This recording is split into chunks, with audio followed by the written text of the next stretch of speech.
ներկայացու պարոն Սուրեն Մանուկյանին, համեցեք պարոն Մանուկյան։ Բարև ձեզ, շնորհակալություն հրավերի համար եւ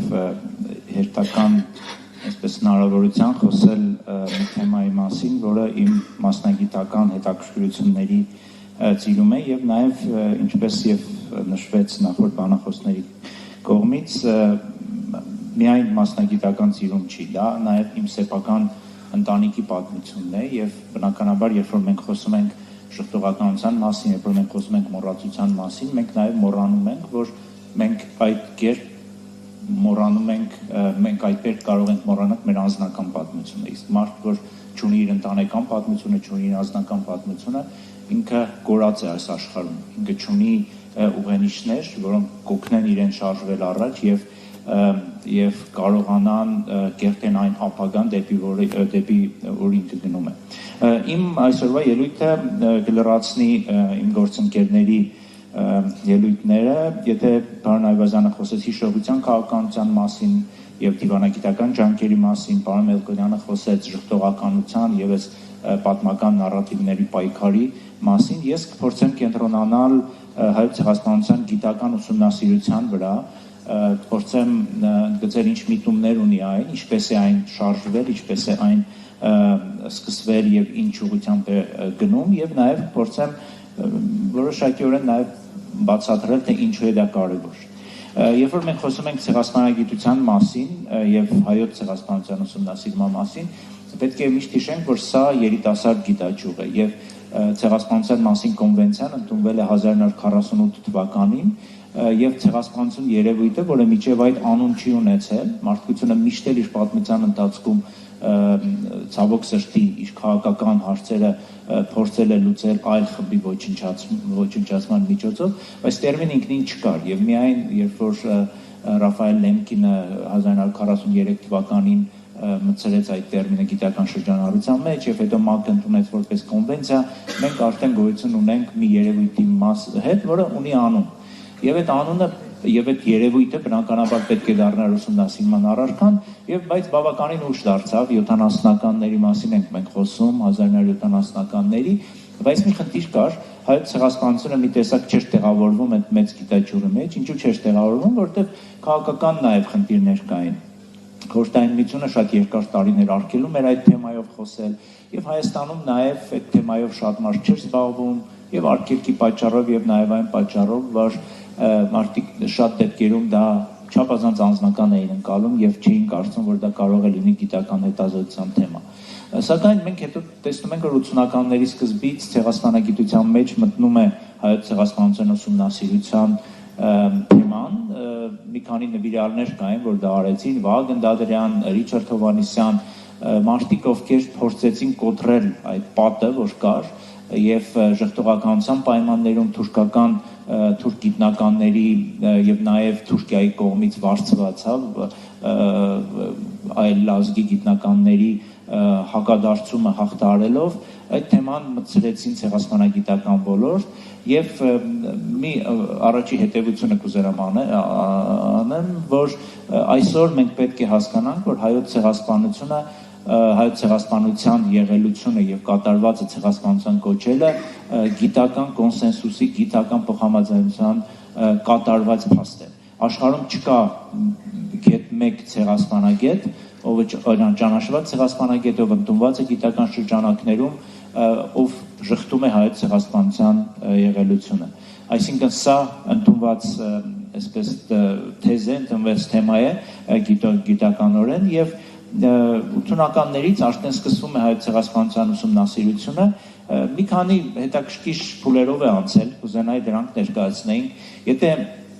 80-ականներին եւ 90-ականներին վաղ ուսումնասիրություններում մենք հիմնական խնդիր էինք դրել եւ դա հասկանալի խնդիր էր, նկարագրել ցեղասպանության ընթացքը, հայոց ցեղասպանության այդ մեծ աշխատանքներ ստեղծել, մեծ պատկերը ներկայացնելու համար եւ ինքը Վահագն Դադրյանը, ում նշեցի, ունի ֆունդամենտալ աշխատանք, կոչվում է հայոց ցեղասպանության պատմություն, շատ հայ գիտնականներ կան, որ փորձել են այդ մեծ պատկերը, մեծ համայնապատկերը ներկայացնել, ստեղծում են աշխատանքներ, հիմա մենք կարող ենք ասենք, որ մենք գիտենք ինչ է տեղի ունեցել 1915-1923 թվականներին։ Ընդ որում մի հետաքրքիր պարադոքսալ մի քիչ երևույթ, բայց մենք այսօր ավելի լավ գիտենք ինչ էր կատարվում այն ժամանակ, քան այն տարիներին ապրող մարդիկ։ Պարադոքսալ բան եմ ասում, բայց այն ժամանակ կոմունիկացիայի վատ պայմանների պարագայում, նաև մարդկանց շատ դեպքերում անտեղյակություն, շատ մարդիկ գիտեին ինչ է կատարում իրենց գյուղում, իրենց շրջապատում, բայց չի կարող նույնիսկ պատկերացնել, որ այդ սարսափը կարող է տարածվել ամբողջ կայսրության վրա, ինչը եւ տեղի է ունենում։ Այսօր մենք բավականին ուսումնասիրել ենք այդ թեման եւ ընդհանուր պատկեր ունենք։ Եվ այսօր փոխվում է ուսումնասիրությունը, մի շատ հետաքրքիր ձև է այն ընդունում, երբ որ մենք ուսումնասիրում ենք տարբեր բնակավայրերի օրինակները, օրինակ Դիարբեկիրի վերաբերյալ կան երկու շատ լավ հետազոտություններ, Հիլմար Կայզերը գերմանացի հեղինակ եւ Ուգուրոյնգուրը, ով Թուրքիայի քաղաքացի է, բայց քուրդ ազգությամբ գիտնական։ Մենք ունենք այն թափի մասին Ումիդ Քուրդի հետազոտությունը, մենք ունենք Ադանայի մասին Պետրոս Տեր-Մատոսյանի ուսումնասիրությունը, Մուսա Լեռան մասին Վահրամ Շեմասյանի ուսումնասիրությունը, եւ գիտեք, սա շատ հետաքրքիր ոլորտ է, երբ որ դու ցեղասպանության ուսումնասիրությունը էլի բերում ես այն դաշտ, որի մասին ես խոսեցի, անձնական պատմությունների, քո սեփական բնակավայրում տեղի ունեցող իրադարձությունների վերաբերյալ։ Եվ կարծում եմ, որ շատ հետաքրքիր է եւ շատ կարեւոր է այդ ուսումնասիրությունները շարունակել։ Մյուս կարևոր բանը, որ ելի տեղի ունեցավ եւ այսօր ցեղասպանագիտական ուսումնասիրություններում մենք տեսնում ենք, դա հայկական ձայնի ավելի հնչեղ լինելը, ինչի մասին եմ խոսում, երբ որ մեր այդ հիմնադիր հայրերը, հայոց ցեղասպանության ուսումնասիրության այդ իրենց աշխատանքները գնում էին, եւ Դադրյանը, եւ Ռիչարդ Հովհաննիսյանը, իրենք փորձում էին խուսափել հայկական նյութերից։ Ինչու, որովհետև մտավախություն կար, որ ժխտողականները կասեն, որ սա այսպես ոչ հավաստի տեղեկություններ է, դա ձեր կողմից ստեղված տեղեկություններ են, եւ օրինակ եթե Վահագն Դադրյանի գիրքը կարդաք, որոնց խորհուրդ կտամ երիտասարդներին անպայման ծանոթանալ այդ գրքի հետ, հայերեն թարգմանությունը նույնպես կա, Վահագն Դադրյանը գրեթե հայկական նյութ չի օգտագործում, գերմանական, թուրքական աղբյուրների վրա է գրում, որպեսզի այն լինի ավելի ծանրակշիռ, այն լինի ավելի հավաստի եւ ոչ մի այսպես կասկածի տեղիք չթողնի օբյեկտիվության վերաբերյալ, բայց հիմա մենք շատ ավելի ակտիվորեն, շատ ավելի այսպես առատորեն գիտական ուղղում ենք այս անարտարությունը, որտեղ վերջին հաշվով մենք ունենք հազարավոր վերապրողների հուշեր, հազարավոր եւ այսօր երբ որ կասկածի տակ է դրվում հայոց ցեղասպանությունը, շատ տարօրինակ մի բան կարող ենք հարցնենք, բայց ինչի մասին էին գրում այդ հազարավոր մարդիկ, ովքեր նկարագրում են իրենց անձնական կյանքը, իրենց փախուստը, իրենց փրկության պատմությունը, եւ միայն հայոց ցեղասպանության թանգարանում մենք 900-ի մոտ 900-ի չափ ունենք հենց անձնական պատմություններ, գրի առնված եւ ձայնագրված եւ աշխարհի տարբեր համալսարաններում եւ թանգարաններում նրանք նույնպես պահվում են։ Այսինքն վերապրողների ձայները այսօր կարևոր նյութ են դառնում ուսումնասիրությունների մեջ։ Կա եւս մի կարևոր բան, միտում, որի մասին կուզենամ խոսեմ, ցավալի բան է իհարկե, բայց ցավոք սրտի մենք նոր մի թեմա ունեցանք, որը ստիպված ենք ուսումնասիրենք, դա Արցախի հարցն է։ Եթե նախկինում մենք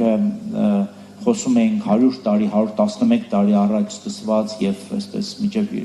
1923 թվական շարունակվող հանցագործության մասին, այսօր մենք գիտական դաշտ ենք նաև ներմուծում Արցախի թեման, եւ ասում եմ մենք չմտածեք, որ խոսքս հայերիս մասին է, հայ գիտնականների, ես խոսում եմ ընդհանրապես ցեղասպանագետների մասին, եւ դրա վերաբերյալ ցեղասպանագետների միջազգային ընկերակցությունը, մի կազմակերպություն, որը միավորում է 700 ցեղասպանագետի ամբողջ աշխարհի, ունի ընդունված երկու բանաձև, որից առավել այսպես ուժեղը դա 2024 թվականի հոկտեմբերին, եթե չեմ սխալվում, ընդունված բանաձևն է, որը անվանում էր ինչ որ կատարվել է Արցախում մարդկայնության դեմ հանցագործություն, ռազմական հանցագործություն եւ ցեղասպանական գործողություն։ Այսինքն իրենք ցեղասպանագետները արդեն իսկ այդ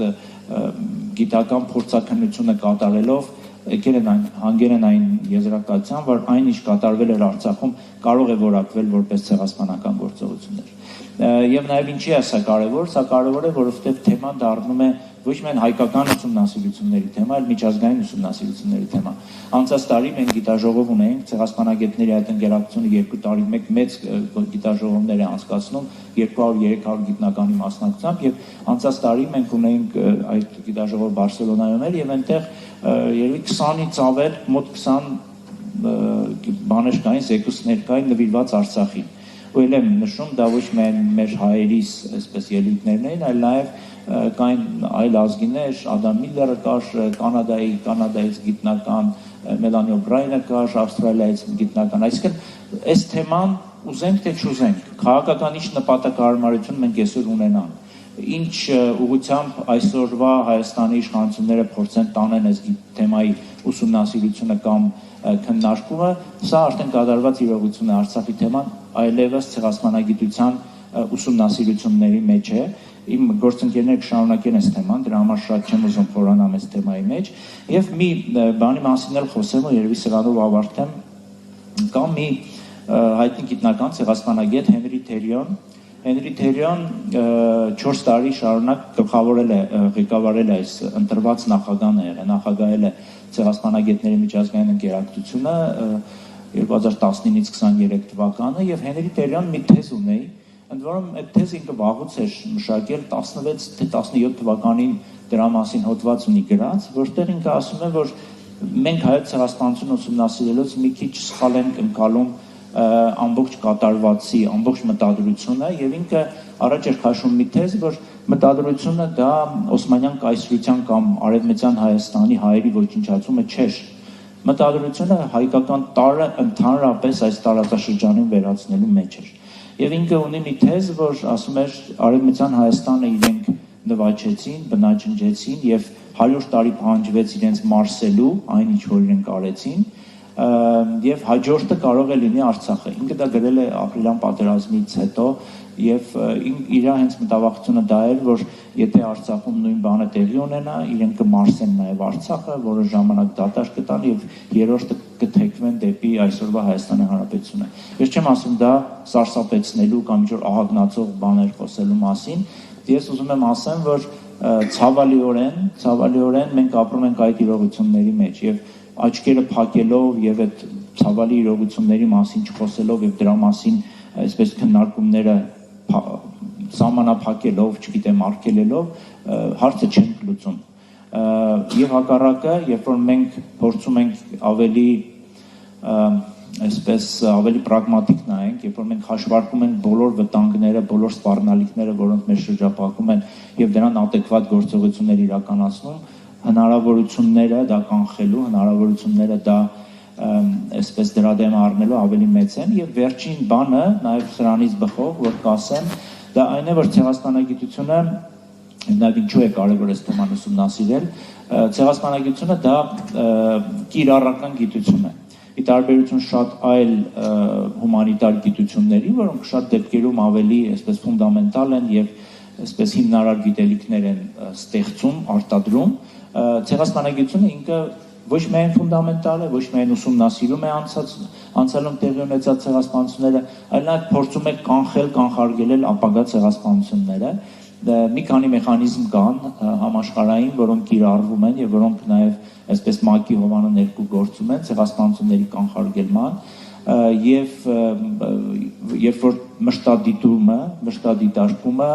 ատելության խոսքի քննումը, քաղաքականության իրականացումը, չգիտեմ, նախքին այսպես վերաբերմունքը փոքրամասնությունների նկատմամբ, այդ ամբողջը մոնիտորինգ է արվում եւ կա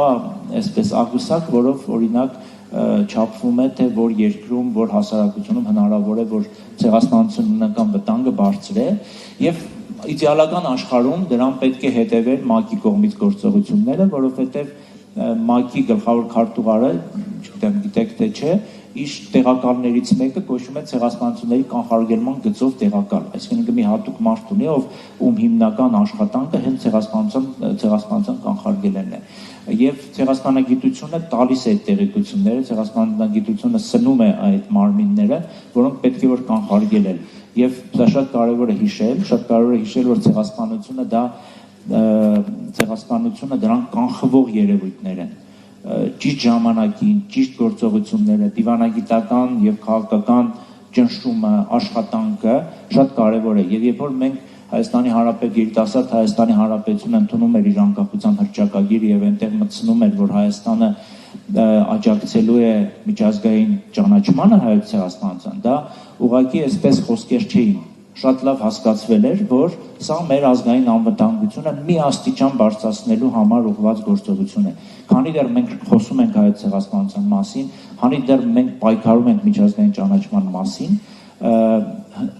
հավանականությունը, որ նման գործողություններ կիրականացվեն Հայաստանի Հանրապետության դեմ,